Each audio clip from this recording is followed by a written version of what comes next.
Hi friends, welcome to చిట్టి chums YouTube channel. Friends, ఈరోజు మనం ఏపీఎస్సి గ్రూప్ 2 మెయిన్స్కు సంబంధించి టాప్ 5000 బిట్స్లో భాగంగా ఇండియన్ పాలిటిక్స్ సంబంధించి పార్ట్ 6 చేయడం జరుగుతుంది. ఎవరైనా పార్ట్ 1 to 5 చూడకపోతే ప్లేలిస్ట్లో ఉంటుంది, చూసేయండి. అందులో మ్యాక్సిమం ఇంపార్టెంట్ క్వశ్చన్స్ అలాగే ప్రీవియస్ ఎంసీక్యూస్ కవర్ చేయడం జరిగినది. ఖచ్చితంగా అందరూ చూడండి. అలాగే పార్ట్ 6కు సంబంధించి రీసెంట్గా తెలంగాణలో జరిగిన గ్రూప్ 3 ఎగ్జామ్ సంబంధించి అందులో పేపర్ 2లోన ఒక పాలిటీ సెక్షన్కి సంబంధించి 50 క్వశ్చన్స్ రావడం జరిగినది. ఖచ్చితంగా ఈ క్వశ్చన్స్ అందరూ ఒకసారి చూడాలి, ఎందుకంటే ఖచ్చితంగా నెక్స్ట్ గ్రూప్ 2 మన ఏపీఎస్సి గ్రూప్ 2 మెయిన్స్కి సంబంధించి పాలిటీలో ఏ విధంగా క్వశ్చన్స్ రావచ్చు అని ఒక ఐడియా వస్తుంది మీకు. ఓకేనా, అందరూ ఖచ్చితంగా వీడియోని చివరి వరకు చూస్తారని కోరుకుంటున్నాను. సెషన్లోకి వెళ్తే మొట్టమొదటగా సమయానుకూల సేవల పంపిణీ కొరకు 2010 సంవత్సరంలో ప్రజాసేవల గ్యారంటీ చట్టాన్ని కింది ఏ రాష్ట్రంలో మొదటగా ప్రారంభించారు? పబ్లిక్ సర్వీసెస్ గ్యారంటీ యాక్ట్ని మొట్టమొదటిగా ఏ రాష్ట్రంలో ప్రారంభించారంటే మధ్యప్రదేశ్. ఓకేనా. రాజ్య విధాన ఆదేశిక సూత్రాలను రాజ్యాధికారులు నైతిక సంవేదనని ఎవరు డైరెక్టివ్ ప్రిన్సిపల్స్ని మోరల్ ప్రిసెప్ట్స్ అని ఎవరు అన్నారు అంటే బిఎన్ రావు అండి. ఓకేనా, బిఎన్ రావు. నెక్స్ట్ వచ్చేసి యాంటీ డిఫెక్షన్లకు సంబంధించి ఫిరాయింపుల నిరోధక చట్టం పార్లమెంటు లేదా రాష్ట్ర శాసనసభలలో ఈ క్రింది ఏ ఫిరాయింపుదారులకు వర్తిస్తుంది? పార్టీ యాంటీ డిఫెక్షన్లో వచ్చేసి ఎవరెవరికి అప్లికబుల్ అవుతుంది అంటే రాజకీయ పార్టీ సభ్యులకు, స్వతంత్ర సభ్యులకు, అలాగే నామినేటెడ్ సభ్యులకు, వీళ్ళందరికీ అప్లికబుల్ అవుతుందండి యాంటీ డిఫెక్షన్లో వచ్చేసి. ఓకేనా. నెక్స్ట్ వచ్చేసి నారీ శక్తి వందన్ అధినియం 2023కు సంబంధించి క్రింది ప్రకటనలను పరిగణించండి. రీసెంట్ బిల్ అండి ఇది. ఓకేనా. నూతన పార్లమెంటు భవనంలో పరిశీలనకు వచ్చిన మొట్టమొదటి బిల్లు. ఈ స్టేట్మెంట్ కరెక్టేనండి. ఓకేనా. అలాగే ఇది లోక్సభ రాష్ట్ర శాసనసభలలో 3వ వంతు స్థానాలను స్త్రీలకు కేటాయిస్తుంది. ఈ సెంటెన్స్ కూడా కరెక్టే అండి. స్త్రీలకు కేటాయించబడే సీట్లలో 4వ వంతు షెడ్యూల్ కులాలు, తెగలు, ఇతర బలహీన వర్గాలు, అదర్ బ్యాక్వర్డ్ క్లాసెస్ అనే యాక్ట్లో ఎక్కడ మెన్షన్ చేయలేదండి, కాబట్టి మనం ఈ స్టేట్మెంట్ని తప్పనుకోవచ్చు. నెక్స్ట్ వచ్చేసి ఈ చట్టం అమలులోకి వచ్చిన 15 సంవత్సరాల తర్వాత స్త్రీలకు రిజర్వేషన్లో ఉండవు. ఈ పాయింట్ కూడా యాక్ట్లో ఉందండి. 15 సంవత్సరాల తర్వాత కావాలనుకుంటే దాన్ని కంటిన్యూ చేసుకోవచ్చు లేదా రద్దు చేసుకోవచ్చు. ఓకేనా, ఈ పాయింట్ కూడా కరెక్టే. కాబట్టి ఏబిడి 3 కరెక్టే, కాబట్టి ఆన్సర్ 3. ఓకేనా. నెక్స్ట్ వచ్చేసి భారత సుప్రీంకోర్టుకు సంబంధించి కింది ప్రకటనలను పరిగణించండి. అంతర్రాష్ట్ర వివాదాలు, కేంద్ర రాష్ట్ర మధ్య వివాదాలు సుప్రీంకోర్టు ప్రాథమిక విచారణ పరిధిలోకి వస్తాయి. కరెక్ట్ కదండి. ఇది primary jurisdiction of the supreme court. ఏవి అంతర్రాష్ట్ర వివాదాలు, ఇంటర్స్టేట్ డిస్ప్యూట్స్ కానీ అలాగే కేంద్ర రాష్ట్ర మధ్య వివాదాలు, ఖచ్చితంగా వాటికి సంబంధించిన వివాదాలను సుప్రీంకోర్టే విచారించాలి. కాబట్టి ఇది ఈ పాయింట్ కరెక్టే. నెక్స్ట్ వచ్చేసి అసలు అధికార పరిధి ఒరిజినల్ జ్యూరిస్డిక్షన్ ఇతర కోర్టులలో ఆరంభమయ్యే కేసుల వివాదాలను సూచిస్తుంది. ఒరిజినల్ జ్యూరిస్డిక్షన్ అనేది ఓన్లీ సుప్రీంకోర్టుకు సంబంధించినదండి, ఇతర కోర్టులకు కాదు. ఓకేనా. కాబట్టి ఈ బి అనేది తప్పు, కాబట్టి ఆన్సర్ ఏ మాత్రమే. ఓకేనా. నెక్స్ట్ వచ్చేసి సామాజిక సామరస్యాన్ని దెబ్బతీసే మత, కుల, జాతి లేదా తీవ్రవాద హింసల ద్వారా విచ్ఛిన్నం కాబడిన కుటుంబాల పిల్లలకు జాతీయ మత సామరస్య ఫౌండేషన్ సహాయం చేస్తుంది. కరెక్ట్ అండి. అలాగే జాతీయ మత సామరస్య ఫౌండేషన్ వ్యక్తులకు, సంస్థలకు అవార్డులను ఇస్తుంది. 2 పాయింట్లు కరెక్టే అండి. ఏ మరియు బి 2 కరెక్టే. నెక్స్ట్ వచ్చేసి పార్లమెంట్ ఇది కేంద్ర జాబితాలోని ఏ అంశమైనా చట్టం చేసే హక్కు పార్లమెంటుకు కలదు. ఓకేనా, కరెక్టే అండి పాయింట్. ఉమ్మడి జాబితాలోని ఏ అంశంపైనైనా చట్టం చేసే హక్కు కూడా పార్లమెంటుకు కలదండి. ఓకేనా. ఉమ్మడి జాబితాలో పార్లమెంట్ చేయొచ్చు, రాష్ట్రాలు చేయొచ్చు, కానీ పార్లమెంట్ చేసిన చట్టాలకి ఎక్కువ డామినెన్స్ ఉంటుంది. ఓకేనా, కాబట్టి ఇందులో మనము 3 అనుకోవచ్చు, 2 సరైనవే. ఓకేనా. నెక్స్ట్ వచ్చేసి స్మార్ట్ సొల్యూషన్స్, స్మార్ట్ సిటీ ప్రాజెక్ట్లో స్మార్ట్ సొల్యూషన్స్ అంటే ఏమి? ఓకేనా, స్మార్ట్ సొల్యూషన్స్ కింద ఏవేవి వస్తాయంటే ఇవన్నీ కరెక్టేనండి. ఎలక్ట్రానిక్ పాలన మరియు పౌర సేవలు, నవీకరణ, సూచీ కేంద్రాలు, విద్యుత్ నిర్వహణ, నగర చలనశీలత. ఓకేనా, ఇవి 3 కరెక్ట్, ఇవి 4 కరెక్ట్ అండి, కాబట్టి ఏబిసిడి. నెక్స్ట్ వచ్చేసి ఇది భారత రాజ్యాంగంలోని ప్రాథమిక హక్కులకు సంబంధించి క్రింది వాక్యాలలో ఏవి సరైనవి? ఫండమెంటల్ రైట్స్కి సంబంధించండి. వాటిని రాజ్యాంగం ద్వారా రక్షణ కల్పించబడి అమలు చేస్తాయి. కరెక్ట్ అండి. ఇది ప్రాథమిక హక్కులు సాధారణ శాసన ప్రక్రియ ద్వారా సవరించబడతాయి. తప్పండి పాయింట్. ఓకేనా, స్పెషల్ మెజారిటీ కావాలి, కాన్స్టిట్యూషన్ అమెండ్మెంట్ కావాలి. ఓకేనా. ప్రాథమిక హక్కులకు భారత ఉన్నత న్యాయస్థానం రక్షకుడిగా ఉంటుంది. కరెక్ట్ అండి. Supreme Court is Guardian of fundamental rights. ఓకేనా. అలాగే రాజ్యాంగ హక్కులన్నీ ప్రాథమిక హక్కులే. ఇది పాయింట్ తప్పండి. ఓకేనా. ఆన్సర్ వచ్చేసి ఏ అండ్ సి మాత్రమే. ఓకేనా. నెక్స్ట్ వచ్చేసి భారత రాజ్యాంగ ప్రవేశికకు సంబంధించి క్రింది వాక్యాలను పరిగణించండి. ప్రియంబుల్ అండి. ఇది రాజ్యాంగం దానికి సంక్రమించిన అధికార మూలాలను గురించి తెలియజేస్తుంది. కరెక్ట్ అండి పాయింట్ ఇది. ఓకేనా. ఇది రాజ్యాంగం సాధించాల్సిన లక్ష్యాలను గురించి తెలియజేస్తుంది. ఈ పాయింట్ కూడా కరెక్ట్ అండి. ఆన్సర్ ఏ మరియు బి. ఓకేనా. జోనల్ ఇది ఒకటి జోనల్ కౌన్సిల్స్ అండి. ఇది ఇంతకుముందు ఈ క్వశ్చన్ వచ్చేసి మనం ఇంతకుముందు పెట్టిన పార్ట్స్లో ఖచ్చితంగా ఈ బిట్ అయితే మెన్షన్ చేశాము. రాష్ట్ర పునర్వ్యవస్థీకరణ చట్టం 1956 ప్రకారం ప్రాంతీయ మండళ్లను ఏర్పాటు చేయడం జరిగినది.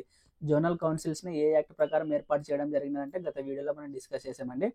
రాష్ట్ర పునర్వ్యవస్థీకరణ చట్టం 1956 ప్రకారం. ఈ పాయింట్ కరెక్ట్ అండి. అలాగే అంతర్రాష్ట్ర నీటి వివాదాల చట్టం 1956 నీటి వివాదాల ట్రిబ్యునల్లను ఏర్పాటు చేస్తుంది. ఈ పాయింట్ కూడా కరెక్టేనండి. ఏ మరియు బి రెండు కరెక్టే. ఓకేనా. నెక్స్ట్ వచ్చేసి ఫైనాన్స్ కమిషన్ చైర్పర్సన్స్ అండి. ఖచ్చితంగా ప్రతి ఎగ్జామ్లో ఈ బిట్ అయితే అడుగుతూనే ఉన్నారు. కాబట్టి ఖచ్చితంగా ఫైనాన్స్ కమిషన్ యొక్క చైర్పర్సన్స్ని మీరు బై హెడ్ చేస్తారు. ఎలాగైనా నేర్చుకోవడానికి ట్రై చేయండి. ఓకేనా. ఇందులోకి వెళ్తే 12th ఫైనాన్స్ కమిషన్ చైర్మన్ వచ్చేసి సి రంగరాజన్. ఓకేనా. అలాగే 13th ఫైనాన్స్ కమిషన్ చైర్మన్ వచ్చేసి Vijay Kelkar. 14th finance commission chairman వచ్చేసి వైవి రెడ్డి. అలాగే 15th కమిషన్ చైర్మన్ వచ్చేసి ఎన్కే సింగ్. ఓకేనా. ఇవన్నీ కరెక్టే. ఇదే మొత్తం వచ్చేసి ఆప్షన్ 4. ఓకేనా. ఆప్షన్ 4. నెక్స్ట్ వచ్చేసి 63. ఈ వాక్యాలలో ఏది ఒప్పు ఏది కరెక్ట్ అండి. రాజ్యాంగంలో షెడ్యూల్ కులాలు మరియు షెడ్యూల్ తెగలు అనే దానికి నిర్వచనం లేదు. ఓకేనా. ఈ పాయింట్ కరెక్ట్ అండి. మతపరమైన అల్పసంఖ్యాక వర్గాలకు మాత్రమే మతపరమైన అల్పసంఖ్యాక వర్గాలు కాదండి, లింగ్విస్టిక్ మైనారిటీస్ కూడా. ఓకేనా. కాబట్టి పాయింట్ తప్పు అనుకోవచ్చు. విద్యా సంస్థలను ఏర్పాటు చేసుకునే హక్కు కలదు. మతపరమైన అంటే religious minorities plus linguistic minorities. ఓకేనా. లింగ్విస్టిక్ మైనారిటీస్ రెండు వాళ్ళు విద్యా సంస్థలను ఏర్పాటు చేసుకునే హక్కు కలదండి. ఓకేనా. కాబట్టి పాయింట్ తప్పు అనుకోవచ్చు. అల్పసంఖ్యాక వర్గాల సంస్థలకు రాష్ట్ర గ్రాంట్ల నుండి మినహాయింపు ఉంది. మినహాయింపు ఏం లేదండి. ఓకేనా. ఈ పాయింట్ కూడా తప్పు. ఓకేనా. ఆయా రాష్ట్రాల గవర్నర్లకు వారి రాష్ట్రాల్లో షెడ్యూల్ కులాలు షెడ్యూల్ తెగలను గుర్తించే అధికారం. షెడ్యూల్ ఎస్సీస్ని ఎస్టీస్ని రికగ్నైజ్ చేసే పవర్ వచ్చేసి ఓన్లీ ప్రెసిడెంట్ మాత్రమే ఉంటుందండి. గవర్నర్ వచ్చేసి సలహా ఇవ్వచ్చు అంతేగాని రికగ్నిషన్ చేసే పవర్ అయితే గవర్నర్కి లేదు. కాబట్టి ఈ పాయింట్ కూడా తప్పు అనుకోవచ్చు. కాబట్టి ఈ సెంటెన్స్లో ఏది కరెక్ట్ అంటే 1 ఒకటి అనుకోవచ్చు. ఇది భారతీయ సాక్ష్య అధినియం ఈ క్రింది ఏ యాక్ట్ని రీప్లేస్ చేస్తుంది. ఓకేనా. ఏ యాక్ట్ని రీప్లేస్ చేస్తుంది అంటే ఇండియన్ ఎవిడెన్స్ యాక్ట్ అండి. Indian evidence act. Indian evidence act వచ్చేసి ఏ ఇయర్లో వచ్చింది అంటే 1872. ఓకేనా. 1872 అండి. నెక్స్ట్ వచ్చేసి ఈ అమెండ్మెంట్స్ కూడా మనము గత వీడియోస్లో చెప్పామండి. Which of the following amendments ఇది ఏ రాజ్యాంగ సవరణ చట్టం ఆర్థికంగా వెనుకబడిన ఈడబ్ల్యూఎస్ రిజర్వేషన్ అండి, ఎకనామికల్లీ వీకర్ సెక్షన్స్ రిజర్వేషన్ వచ్చేసి 103వ రాజ్యాంగ సవరణ చట్టం. గత వీడియోస్లో చెప్పామండి. ఖచ్చితంగా రీసెంట్గా అమెండ్మెంట్స్ ఖచ్చితంగా బిట్స్ వస్తాయని చెప్పాము, అలాగే వచ్చాయి. ఓకేనా. నెక్స్ట్ వచ్చేసి భారతదేశంలోని విదేశీయులకు ఎటువంటి ప్రాథమిక హక్కులు మంజూరు చేయబడినవి. ఓకేనా. ఫారినర్స్కి ఎటువంటి ఫండమెంటల్ రైట్స్ అప్లికబుల్ అవుతాయి అంటే సాంస్కృతిక మరియు విద్యా హక్కులు, ఇవి వాళ్ళకి అప్లికబుల్ కావండి. చట్టం ముందు సమానం, ఇది అందరికీ అప్లికబుల్ అవుతుంది, వాళ్ళకు కూడా అప్లికబుల్ అవుతుంది. జీవితం మరియు వ్యక్తిగత స్వేచ్ఛ రక్షణ, protection of life and personal Liberty, ఇది కూడా వాళ్ళకి అప్లికబుల్ అవుతుందండి. అలాగే మత, జాతి, కుల, లింగ లేదా జన్మస్థల పరమైన వివక్ష నుండి రక్షణ, ఇది మన ఓన్లీ ఇండియన్స్ ఒకటి అప్లికబుల్ అవుతుంది. కాబట్టి ఆన్సర్ వచ్చేసి బి అండ్ సి. ఓకేనా. B and C. 67th question వచ్చేసి 74th కాన్స్టిట్యూషనల్ అమెండ్మెంట్. 74వ రాజ్యాంగ సవరణ చట్టం ప్రకారం కిందిలో ఏది పరివర్తన అంటే గ్రామం నుంచి పట్టణానికి అభివృద్ధి చెందుతున్న ప్రాంతాన్ని పరివర్తన ప్రాంతం అంటారండి. దాన్ని ఏమంటారంటే నగర పంచాయతీ. ఓకేనా. నగర పంచాయతీ. అలాగే ఇంకో క్వశ్చన్ అండి. క్రింది ప్రకటనలో పరిగణించండి. భారత రాజ్యాంగంలోని కేంద్ర జాబితా, రాష్ట్ర జాబితా, ఉమ్మడి జాబితా అనే 3 అంశాలను కలిగి ఉంది. కరెక్ట్ అండి పాయింట్. ఓకేనా. అలాగే కేంద్ర రాష్ట్రాల మధ్య శాసన, ఆర్థిక, పాలన అధికారాల పంపిణీ గురించి భారత రాజ్యాంగంలో పేర్కొనబడింది. కరెక్ట్ అండి. ఇవి రెండు కరెక్టే. ఓకేనా. నెక్స్ట్ వచ్చేసి గవర్నర్ ఆర్డినెన్స్లను జారీ చేసే అధికారానికి సంబంధించి క్రింది గవర్నర్ ఆర్డినెన్స్ గురించి అండి. ఇది గవర్నర్ విచక్షణ అధికారం కాదు, ఇది గవర్నర్ యొక్క డిస్క్రిషనరీ పవర్ కాదండి, కరెక్టే. దీన్ని మంత్రుల సహాయ సలహాల మేరకు చలాయించబడుతుంది, కరెక్టే అండి. మంత్రి గవర్నర్ వచ్చేసి క్యాబినెట్ డెసిషన్ ప్రకారమే ఆర్డినెన్స్ని జారీ చేయాలి, తన విచక్షణ మేరకు ఆర్డినెన్స్ని జారీ చేయడానికి లేదు, ఓకేనా. వీటిని గవర్నర్ ఏ సమయంలోనైనా ఉపసంహరించుకునే అధికారం ఉంది, కరెక్టే అండి. ఈ పాయింట్ కూడా ఓకేనా. కాబట్టి రెండు కరెక్టే, ఆన్సర్ 3 A and B మరియు రెండు కరెక్టే. నెక్స్ట్ వచ్చేసి క్రింది వాక్యాలను పరిశీలించుము. ఆర్టికల్ 368 రాజ్యాంగ సవరణకు సంబంధించి అధికారాన్ని పార్లమెంట్ కల్పిస్తుంది, ఓకేనండి. ఆర్టికల్ 68 ఏం చెప్తుందంటే అమెండ్మెంట్ ఆఫ్ ది కాన్స్టిట్యూషన్, ఓకేనా. అలాగే భారత రాజ్యాంగం ప్రాతిక నిర్మాణాన్ని మినహాయించి మిగిలిన ఏ భాగాన్నైనా సవరించే అధికారం పార్లమెంటుకు ఉంది, కరెక్టే అండి. పార్లమెంట్ వచ్చేసి ఏ భాగాన్నైనా సవరించవచ్చు, కానీ బేసిక్ స్ట్రక్చర్ అనేది చేంజ్ కాకూడదు. బేసిక్ స్ట్రక్చర్ని మార్పు చేయకుండా ఏ భాగాన్నైనా సవరించే అధికారం పార్లమెంట్కు ఉంటుంది, కాబట్టి రెండు కరెక్టే అండి. బేసిక్ స్ట్రక్చర్ అనేది సుప్రీంకోర్టు కేసులో ఏ కేసులో నిర్వచించింది, ఆన్సర్ వచ్చేసి కామెంట్ బాక్స్లో మెన్షన్ చేయండి, ఓకేనా. ఏ మరియు బి రెండు సరైనవి, అలాగే ఏఆర్కు సరైన వివరణ, ఓకేనా. నెక్స్ట్ క్వశ్చన్ వచ్చేసి పంచాయతీలకు సంబంధించండి. ప్రతి పంచాయతీ దాని మొదటి సమావేశ తేదీ నుండి 5 సంవత్సరాల కాలం వరకు కొనసాగుతుంది, ఓకేనా. దాని మొదటి సమావేశం తేదీ నుండి 5 సంవత్సరాలు, ఈ పాయింట్ కరెక్ట్ అండి. అలాగే రాష్ట్ర ఎన్నికల సంఘం పంచాయతీలకు ఎన్నికలు నిర్వహిస్తుంది, స్టేట్ ఎలక్షన్ కమిషన్ వచ్చేసి పంచాయతీలకు ఎన్నికలు నిర్వహిస్తుంది, ఇది కరెక్ట్ అండి. పన్నులు విధించి వసూలు చేసే చట్టాలను రూపొందించే సాధికారత పంచాయతీలకు ఉంది, లేదంటే రాష్ట్రాలు చేయాలి ఈ చట్టాలు, ఓకేనా. కాబట్టి ఆన్సర్ ఏ మరియు బి మాత్రమే. నెక్స్ట్ వచ్చేసి 72, ఓకేనా. భారత ఈశాన్య రాష్ట్రాలకు చెందిన ఈ తిరుగుబాటు సంస్థలు వాటి సంబంధిత రాష్ట్రాలలో ఏది సరిగా జతపరచబడినది. ఖమ్తాపూర్ లిబరేషన్ ఆర్గనైజేషన్ వచ్చేసి వెస్ట్ బెంగాల్, అస్సాంకి సంబంధించిందండి, కాబట్టి ఇది పాయింట్ తప్పు. అలాగే కంగ్లియాపాక్ కమ్యూనిస్ట్ పార్టీ వచ్చేసి ఇది మణిపూర్లో ఉంటుందండి, నాగాలాండ్లో కాదు, ఓకేనా. కాబట్టి ఇది కూడా తప్పు. United national liberation front UNLF ఇది కూడా వచ్చేసి మణిపూర్కే సంబంధించినది, కాబట్టి ఇది కూడా తప్పు. నెక్స్ట్ వచ్చేసి Garo national liberation army Meghalaya, correct అండి పాయింట్, ఓకేనా. నెక్స్ట్ వచ్చేసి 73rd క్వశ్చన్. జిల్లా కోర్టు న్యాయమూర్తుల నియామకానికి సంబంధించి క్రింది ప్రకటనలను పరిగణించండి. రాష్ట్ర గవర్నరు హైకోర్టును సంప్రదించి వీరిని నియమిస్తారు, కరెక్ట్ అండి పాయింట్, ఓకేనా. అలాగే ఒక వ్యక్తి జిల్లా కోర్టు న్యాయమూర్తిగా నియమించడానికి 7 సంవత్సరాలు తక్కువ కాకుండా అడ్వకేట్గా అనుభవం ఉండాలి, ఈ పాయింట్ కూడా కరెక్టేనండి, ఓకేనా. రెండు సరైనవే. నెక్స్ట్ క్వశ్చన్ వచ్చేసి 74th. భారత ఎన్నికల సంఘానికి సంబంధించి ఈ క్రింది ప్రకటనలను పరిగణించండి, ఓకేనా. ఎలక్షన్ కమిషన్కి సంబంధించిందండి, సెంట్రల్ ఎలక్షన్ కమిషన్కి. రాజ్యాంగ 15వ భాగంలో ఎన్నికల సంఘం ఏర్పాటునకు సంబంధించినది, కరెక్ట్ అండి. 15th part of the constitution deals with election commission. అలాగే ప్రజా ప్రాతినిధ్య సవరణ చట్టం 1996 ద్వారా దీనిని బహుళ సభ్యుల సంస్థగా మార్చినారు, తప్పండి, ఓకేనా. ఈ పాయింట్ తప్పు, ఓకేనా. ఆర్టికల్ 324(2) ఏమని చెప్తుందండి, ఒక ఎన్నికల సంఘానికి వచ్చేసి ఒక CEO అలాగే రాష్ట్రపతి నిర్ణయించిన సంఖ్యలో ఇతర కమిషనర్లు ఉంటారు, ఓకేనా. అలాగే ఒక సుప్రీంకోర్టు న్యాయమూర్తి తొలగింపు విధానం మాదిరిగానే భారత ఎన్నికల కమిషనర్ను తొలగించవచ్చు, కరెక్ట్ అండి. ఏ మరియు సి రెండు కరెక్టే, ఆన్సర్ 3. నెక్స్ట్ వచ్చేసి రిట్స్కి సంబంధించినదండి, ఓకేనా. సెరిషియరీ అంటే ఇవి సెరిషియరీ అలాగే ప్రొహిబిషన్ అనేది కోర్ట్స్కి సంబంధించినదండి, ఓకేనా. ఈ సెరిషియరీ వచ్చేసి దిగువ కోర్టు దాని యొక్క డెసిషన్ని చెప్పినాక సుప్రీంకోర్టు ఈ రిట్ని విడుదల చేయొచ్చు, ఓకేనా. అలాగే ఈ ప్రొహిబిషన్ అనేది తీర్పు చెప్పకముందే సుప్రీంకోర్టు రిట్ని జారీ చేస్తే దీన్ని ప్రొహిబిషన్ అంటాం అనమాట. అలాగే హెబియస్ కార్పస్ అనేది ఖచ్చితంగా టు హ్యావ్ ది బాడీ, ఓకేనా, ఖచ్చితంగా పర్సన్ ఉండాలి అని చెప్పేసి ఇది చెప్పేది. కాబట్టి ఆన్సర్ దీనికి క్వివారెంటో అండ్ వాట్ అథారిటీ, ఓకేనా. ఇది ఎవరైనా గవర్నమెంట్ అఫీషియల్స్ కానీ ఎవరికైనా జారీ చేయొచ్చు. అంటే ఏ చట్టం ద్వారా నువ్వు ఆ పదవిని ఏమైనా ఒక పదవిని దుర్వినియోగపరిచినా, ఓకేనా, ఈ రిట్ను జారీ చేస్తుంది అనమాట, ఓకేనా. కాబట్టి దీంట్లో కరెక్ట్ పేరు వచ్చేసి క్వివారెంటో. సెరిషియరీ ప్రొహిబిషన్ వచ్చేసి కోర్టులకు జారీ చేసే రిట్ ఇది, ఓకేనా. ఇది సెరిషియరీ అనేది తీర్పు వెలువడినాక ఓకేనా. తీర్పు వెలువడినాక రిట్లు జారీ చేస్తే దీన్ని సెరిషియరీ అంటాము. తీర్పు వెలువడక ముందే రిట్ జారీ చేస్తే దీన్ని ప్రొహిబిషన్ అంటాము. ఓకేనా, గుర్తుపెట్టుకోవాలి డిఫరెన్సెస్. ఓకేనా. 76th క్వశ్చన్ వచ్చేసి కాన్స్టిట్యూషనల్ అమెండ్మెంట్స్కి సంబంధించండి. ఓకేనా, రాజ్యాంగ సవరణలకు సంబంధించి 61వ రాజ్యాంగ సవరణ వచ్చేసి ఖచ్చితంగా అందరికి తెలిసిందండి. ఇది ఓటింగ్ వయసు 21 నుంచి 18 సంవత్సరాలకు తగ్గించడం జరిగినది. ఇది ఎవరు ప్రధానమంత్రిగా ఉన్నప్పుడు చేశారో ఆన్సర్ కామెంట్ బాక్స్లో మెన్షన్ చేయండి. ఓకేనా. 86వ రాజ్యాంగ సవరణ వచ్చేసి ప్రాథమిక హక్కుగా ప్రాథమిక విద్య. ఓకేనా, ప్రాథమిక హక్కుగా ప్రాథమిక విద్య.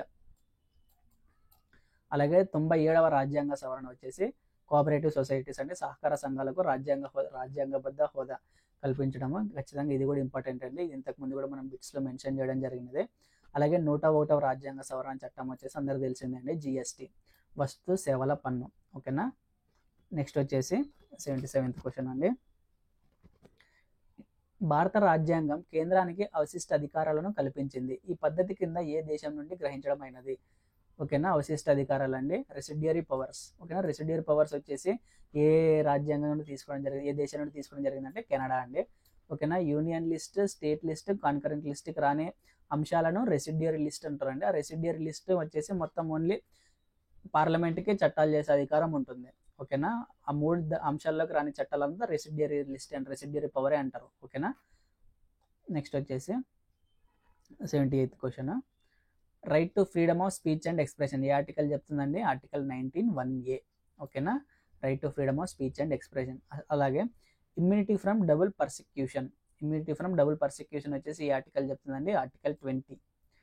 అలాగే ఎబోలిషన్ ఆఫ్ టైటిల్స్. ఓకేనా, ఎబోలిషన్ ఆఫ్ టైటిల్స్ వచ్చేసి హోదాల రద్దు. ఏ ఆర్టికల్ చెప్తుందండి? ఆర్టికల్ 18. ఓకేనా, article 18 deals with abolition of titles.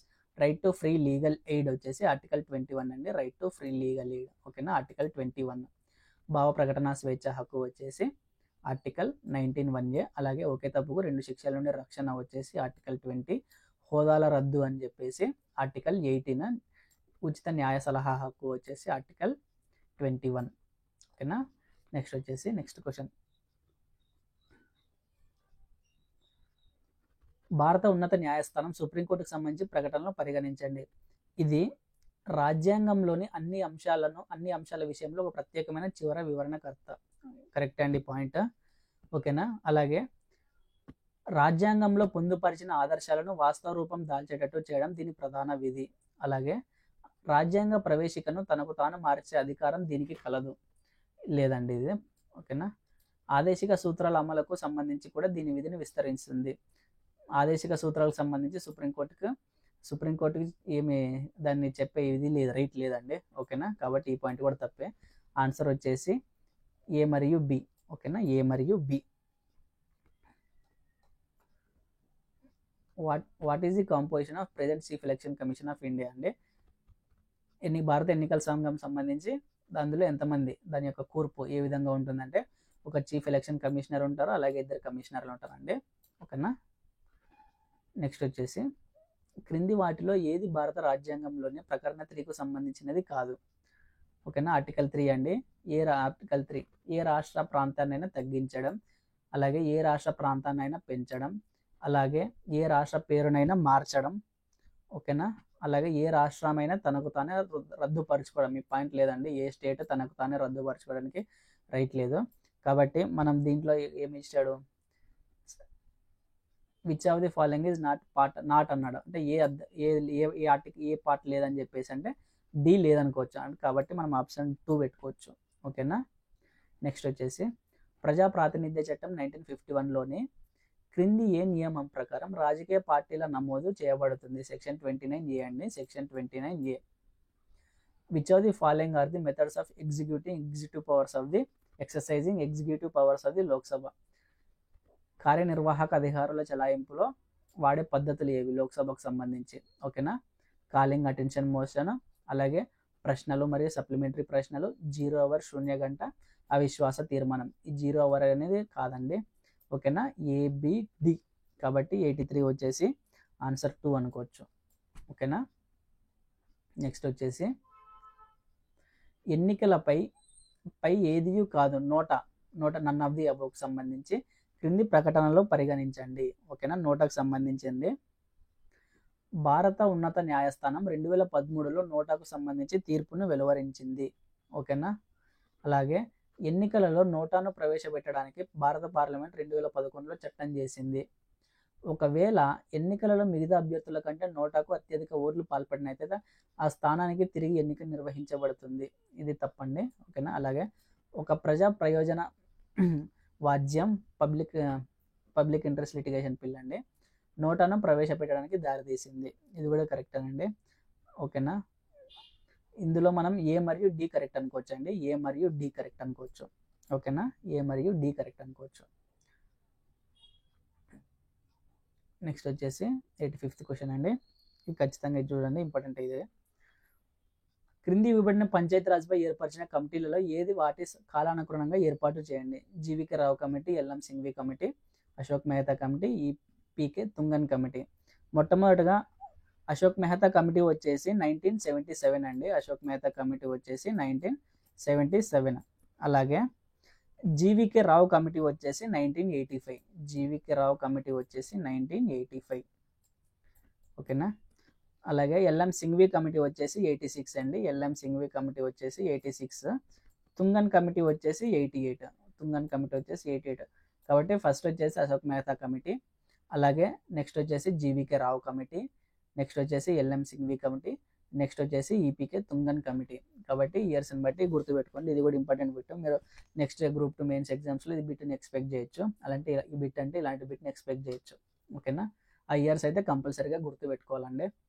Next question వచ్చేసి డైరెక్టివ్ ప్రిన్సిపల్ సంబంధించి రాజ్య విధాన ఆదేశిక సూత్రాలకు సంబంధించి క్రింది వాక్యాలను పరిగణించండి. ఓకేనా, 39A ప్రకరణ పరిశ్రమల నిర్వహణలో కార్మికుల భాగస్వామ్యం కల్పించేటట్టు రాజ్యాన్ని నిర్దేశిస్తుంది. 43A ప్రకరణ పేదవారికి ఉచిత న్యాయ సహాయం కల్పించేటట్టు రాజ్యాన్ని నిర్దేశిస్తుంది. ఇవి రివర్స్లో ఇచ్చినాడండి, రివర్స్లో ఇచ్చినాడు. ఆర్టికల్ 39A ఏం చెప్తుంది అంటే free legal aid to the poor. ఓకేనా, free legal aid to the poor, article 39A. అలాగే ఆర్టికల్ 43 వచ్చేసి participation of workers in the management of industry. ఇవి రివర్స్ ఇచ్చినాడు. కాబట్టి ఏవి కరెక్ట్ అంటే ఇందులో రెండు తప్పు, ఏ మరియు బి రెండు కావు. నెక్స్ట్ వచ్చేసి 87కి సంబంధించి arrange the following developments in the భారత రాజ్యాంగం పరిణామ క్రమంలో చోటు చేసుకున్న సంఘటనలను కాలానుక్రమంగా అమర్చండి. మొట్టమొదటిగా క్రిప్స్ మిషన్ వచ్చేసి ఏ ఇయర్లో వచ్చిందండి? 1942లో వచ్చింది. క్రిప్స్ రాయబారం వచ్చేసి 1942లో వచ్చింది.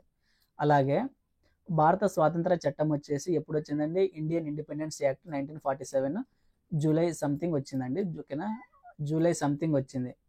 నెక్స్ట్ వచ్చేసి రాజ్యాంగ ఆమోదం కాన్స్టిట్యూషన్ని ఎప్పుడు పాస్ చేశారు? ఓకేనా, ఎప్పుడు పాస్ చేశారంటే November 26, 1949లో పాస్ చేశారండి.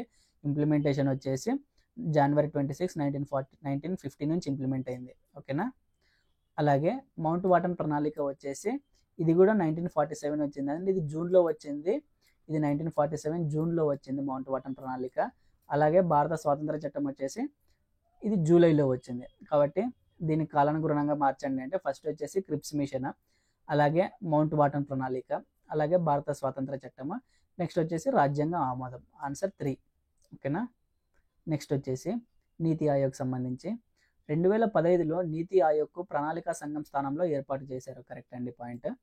అలాగే నీతి ఆయోగ్ పాలక మండలిలో రాష్ట్రాల ముఖ్యమంత్రులు మాత్రమే ఉంటారు.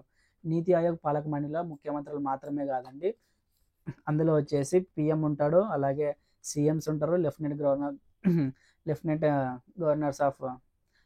జనరల్స్ ఆఫ్ యూటీస్ ఉంటారు, అలాగే మొత్తం వచ్చేసి vice chairman of NITI Aayog, full time members, X official members, special invitees వీళ్ళందరూ ఉంటారు.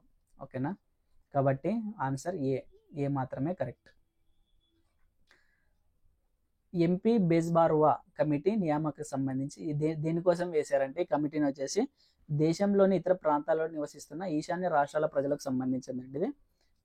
ఓకేనా, ఫస్ట్ ఇది. నెక్స్ట్ వచ్చేసి సుప్రీంకోర్టు వివిధ తీర్పులలో వెలువరించిన దాని ప్రకారం కింద పేర్కొన్న వాటిలో ఏవి భారత రాజ్యాంగ మౌలిక లక్షణాలు? ఓకేనా, బేసిక్ ఫీచర్స్ అన్ని మౌలిక లక్షణాలు ఏవేవంటే మొత్తం ఇవన్నీ రూల్ ఆఫ్ లా అనేది, అలాగే federalism, freedom and dignity of the individual, principles of separation of powers అనేవి ఇవన్నీ మౌలిక రాజ్యాంగంలో భాగమే. ఓకేనా. నెక్స్ట్ వచ్చేసి జాతీయ వెనుకబడిన తరగతుల కమిషన్ అండి, national commission for backward classes.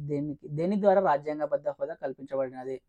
రాజ్యాంగబద్ధ హోదా కల్పించినది అంటే 102 రాజ్యాంగ సవరణ చట్టం 2018లో వచ్చిందండి. ఇది కూడా మనం ఇంతకుముందు గత ప్రీవియస్ బిట్స్లో చెప్పుకోవడం జరిగినది. ఓకేనా. 102వ రాజ్యాంగ సవరణ చట్టం ఖచ్చితంగా నరేంద్ర మోడీ గారు ప్రభుత్వం వచ్చినప్పటి నుంచి ఎప్పుడు 2014 నుంచి రీసెంట్ వరకు ఎన్ని కాన్స్టిట్యూషనల్ అమెండ్మెంట్స్ చేశారో ఖచ్చితంగా ప్రతి ఒక్కరు అన్ని కాన్స్టిట్యూషనల్ అమెండ్మెంట్స్ని గుర్తుపెట్టుకోండి. ఖచ్చితంగా అందులో నుంచి అయితే బిట్స్ వస్తాయి. కాన్స్టిట్యూషనల్ అమెండ్మెంట్స్కి సంబంధించి 2 బిట్స్ వచ్చాయి ఖచ్చితంగా. ఓకేనా, గుర్తుపెట్టుకోండి. నెక్స్ట్ వచ్చేసి క్రింది పేర్కొన్న వారిలో వారి ప్రాధాన్యతల ఆధారంగా అవరోహణ క్రమంలో పేర్కొనండి.